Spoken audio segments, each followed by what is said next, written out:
안녕하십니까. 죽기 전에 꼭 가봐야 할 사찰 스토리텔러 권중서입니다. 뒤틀리고 휘어진 것의 아름다움, 서산에 있는 상왕산 개심사를 여러분에게 소개하겠습니다. 굽어진 산길 따라 산허리로 올라가니 경새 소리 들리는데 어딘가 저리런가. 무성한 송주까지 사찰 둘러 자라나고 그윽한 골짜기는 속세 생각 끊어지네. 계곡물 한가로이 나그네 따라가고 저녁 숲에 걸린 구름 스님 따라 돌아오네. 절 구경 탐하다가 석양 속에 해저물고 산행길 이슬 젖은 옷 아까울 것 없어라. 조선 후기 문인 송내희가 충남 서산에 있는 개심사를 방문하고 쓴 시입니다. 산길을 걸어 경새 소리 들리는 한가한 개심사가 본듯 눈에 아른거리는 시입니다. 개심사는 겨울이 참 좋습니다.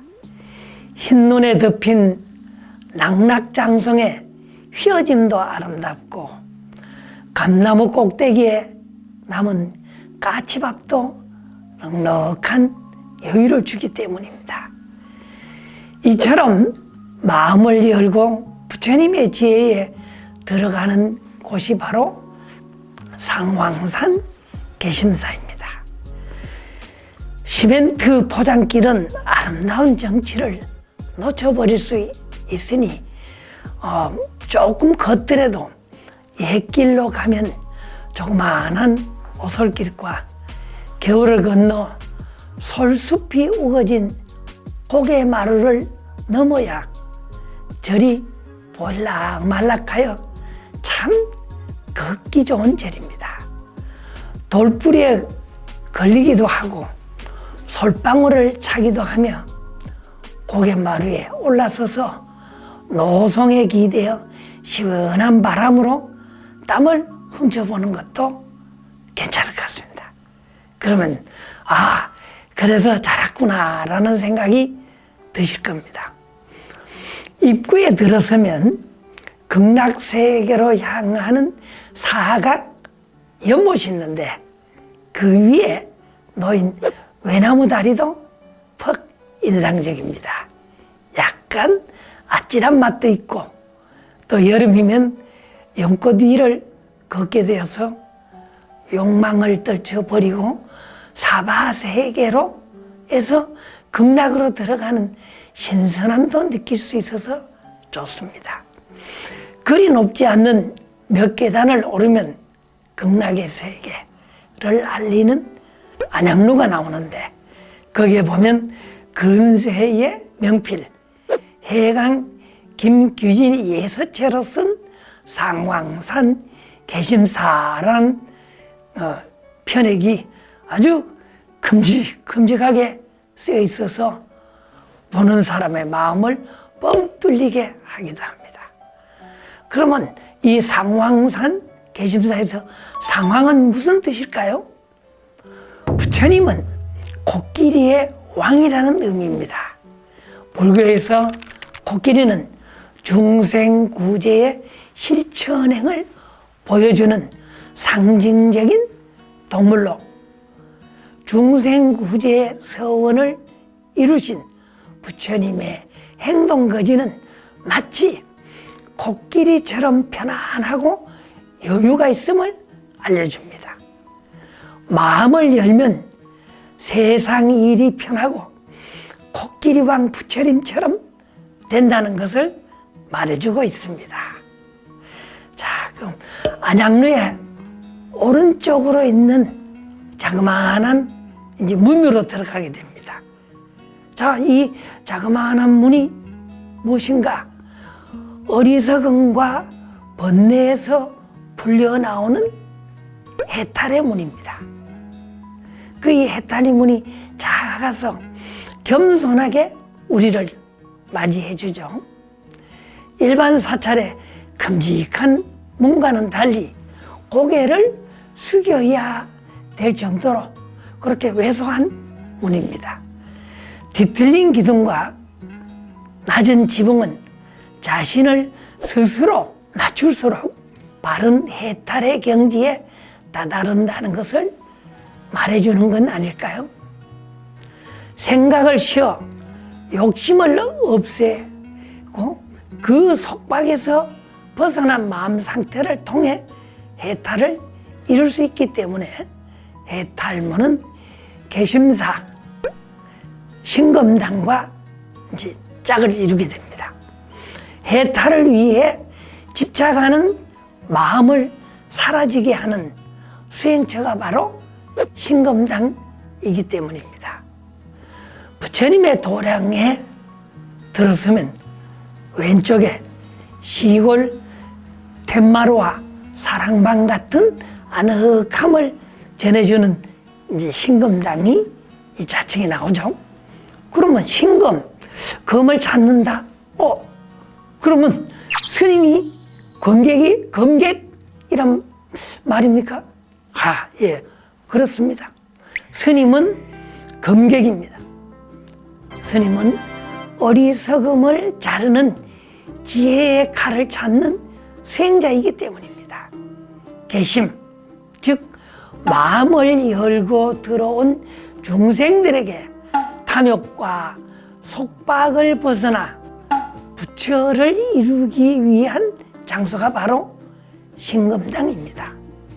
마음의 본성을 찾는 참선 수행을 통해 지혜의 검으로 무명을 자르고 나면 바로 부처님의 지혜처럼 되기 때문입니다.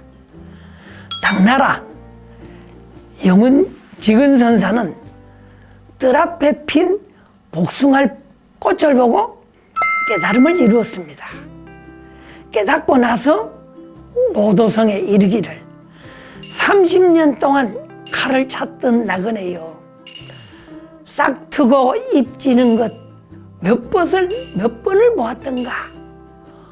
복사꽃 한 번 핀 것을 본 이후에는 이제까지 다시는 의심할 필요가 없네 하고 말씀을 하셨죠. 매년 피고 지는 꽃이지만 꽃을 꽃으로 보지 못했기 때문에 그렇게 간절한 의구심 속에 그 꽃을 바라보니 이제는 꽃이 꽃인 것이고 산은 산이고 물은 물인 본질적인 세계를 보았다는 그런 의미인 것입니다. 자, 그럼 검객이 사는 신검당은 1475년 충청도 병마절도사인 김서형이 이 상황산에 사냥을 하러 왔다가 불을 놔서 사찰이 다 타버리고 말았습니다.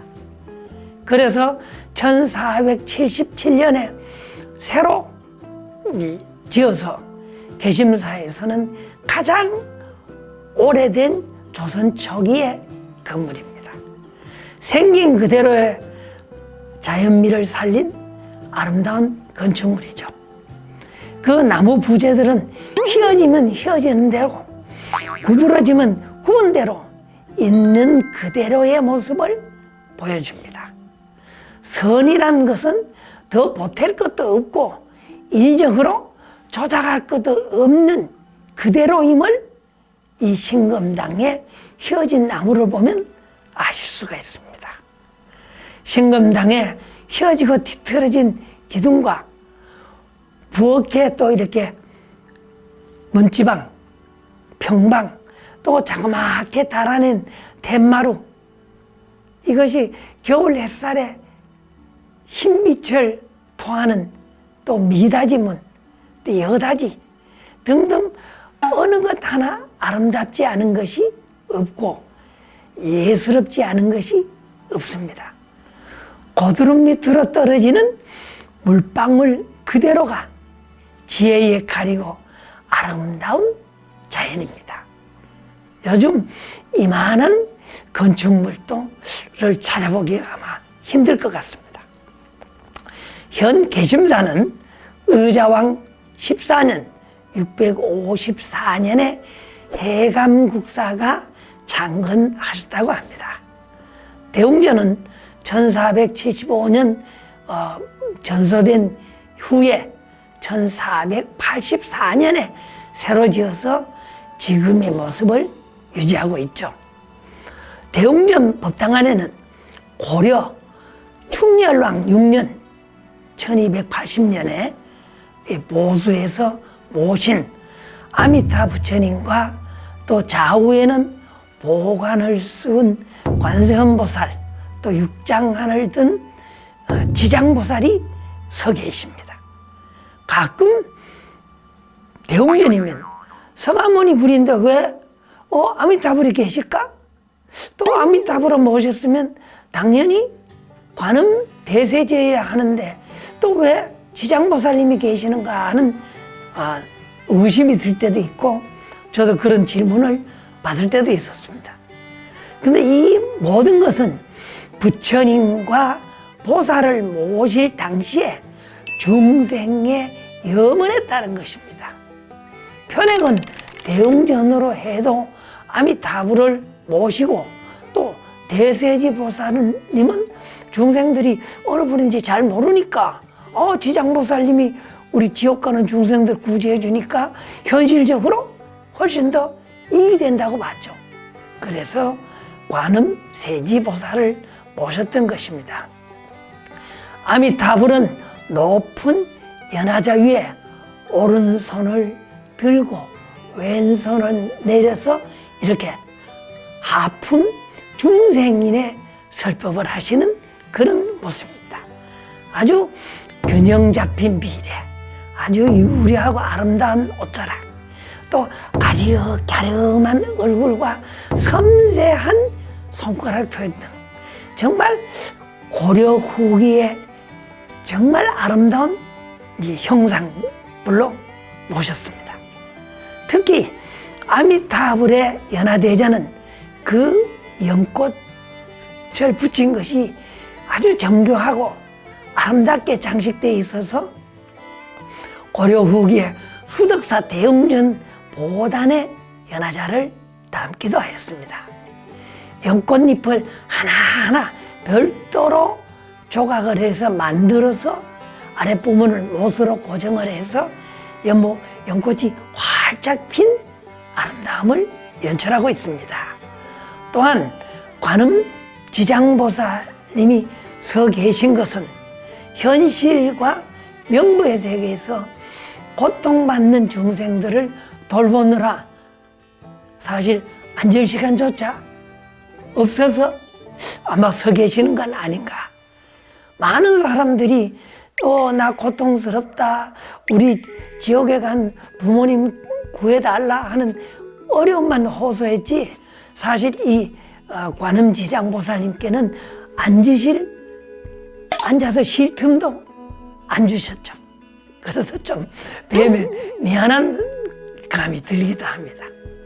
개심사 또 대웅전에는 극락세계의 아름다움을 마음으로 볼 수 있는 관무량수경의 내용을 그린 그림이 후불화로 그려져 있습니다.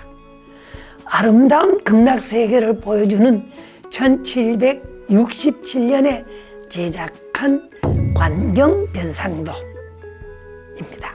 그러나 안타깝게도 1991년에 대웅전 벽을 뚫고 들어온 문화재 절도단이 훔쳐가서 지금은 그 그림을 어디 있는지 찾을 수가 없습니다. 다만 그 모사를 해둬서 그것으로 지금 후불화를 대신하고 있죠. 그런데 훔쳐간 도둑이든 훔친 물건을 사서 몰래 숨겨둔 사람이건 이젠 탐욕에서 벗어나 정말 잘못을 뉘우치고 원래 자리로 되돌려 줘야 합니다. 이 불교 문화재는 돈의 가치로 환산할 수가 없습니다. 자, 1769년부터 1991년까지 수많은 분들이 이 불화를 보고 극락세계를 희망하고 또 거기에 태어날 길을 기원한 마음이 담겨 있기 때문에 그 많은 수많은 사람들의 그 여망을 버릴 수가 없죠. 그러니까 꼭 돌려주셨으면 하는 그런 생각이 듭니다. 또 개심사를 들어가면 그 남쪽과 북쪽으로는 대웅전과 안양루가 서로 맞보고 있고 또 동쪽과 서쪽으로는 무량수각과 신검당이 배치가 돼 있어서 미음자형으로 되어 있습니다. 대웅전과 신검당은 사바세계를 나타내고 안양루와 무량수각은 극락세계를 나타내고 있죠. 그래서 바로 사바 옆에 극락이 있다. 극락이 멀지 않다라는 것을 또 한번 느껴보실 수가 있습니다. 그래서 아까 조그마한 또 해탈문을 바깥으로 나와서 좌측으로 이렇게 한 고비를 틀면 또 휘어진 무량수각의 반대편 쪽에 기둥이 참 아름답습니다. 세월에 핥힌 듯 또 꼬여진 나뭇결의 흔적은 낙낙장성으로 살았을 때도 그리 순탄한 삶이 아니었음을 아무 말 없이 우리에게 보여주고 있습니다. 어쩐지 자신을 과시하듯 하늘 높은 줄 모르고 쭉쭉빵빵하게 자란 크게 자란 그런 거만함을 보이는 기둥보다는 이렇게 휘어지고 핥히고 한 이런 기둥이 마음에 끌립니다. 그것은 왠지 힘들고 어려운 우리의 삶을 이해해 주는 것 같아서 정겹습니다. 또 바위처럼 당당함을 나타내는 주춧돌을 딛고 일어선 모습도 참 듬직하죠. 그래서 잠시 그 무량수전 뒤편에 텐마루에 걸터 앉아서 지금까지 살아온 나의 모습을 되돌아보는 것도 참 좋을 듯 합니다. 다시 동쪽으로 조금 더 걸어가면 명부전이 나옵니다. 그런 이러한 명부전은 1646년에 건립했는데 남쪽에 들어가기 지장전을 명부전을 들어가기 전에 4분 앞 띠살 창문이 보통 창문 그러면 어떻습니까? 길게 이렇게 나오는데 옆으로 이렇게 교살문을 두 짝을 설치를 해서 특이합니다. 또 문이란 것이 세로를 길게 해야 되는데 그런 고정관념을 깬 의외로 느낌을 주죠. 그래서 출입문 옆에 명부전을 들어가기 전에 살짝 지옥의 모습을 볼 수가 있습니다. 그 교살문 사이로 보이는 엄정한 저승의 세계는 목조로 조성된 지장보살님과 진흥으로 모신 시왕들이 지옥 중생을 구시하느라 여념이 없습니다. 특히 명부전 안을 턱 들어가면 출입구에 떡 버티고 있는 옥졸이죠.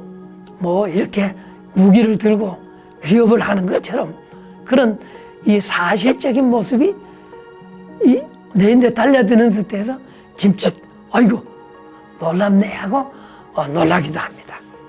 그래서 명부전을 예경을 하고 다시 동쪽 삼모통일을 돌아서 쭉 올라가면 낙낙장성이 우거진 솔숲 사이로 작은 정각, 산신각이 있습니다.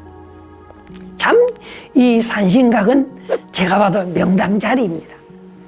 또 한 명 내지 두 명이 들어가면 꽉 찰 것만 같은 작은 집에서 이 바라다보는 앞에 소나무 숲에 풍광도 너무나 호젓해서 좋고 어떻게 하다 보면 호랑이가 옆으로 나와서 같이 두런두런 얘기도 나눌 것 같은 느낌이 듭니다. 또 호랑이를 거느린 산신은 곧 우리가 바라보는 자연이 곧 산신임을 알게 해주는 것이죠. 자, 부처님은 코끼리처럼 천천히 머리와 몸을 이렇게 돌려서 사물을 바라보셨다고 합니다.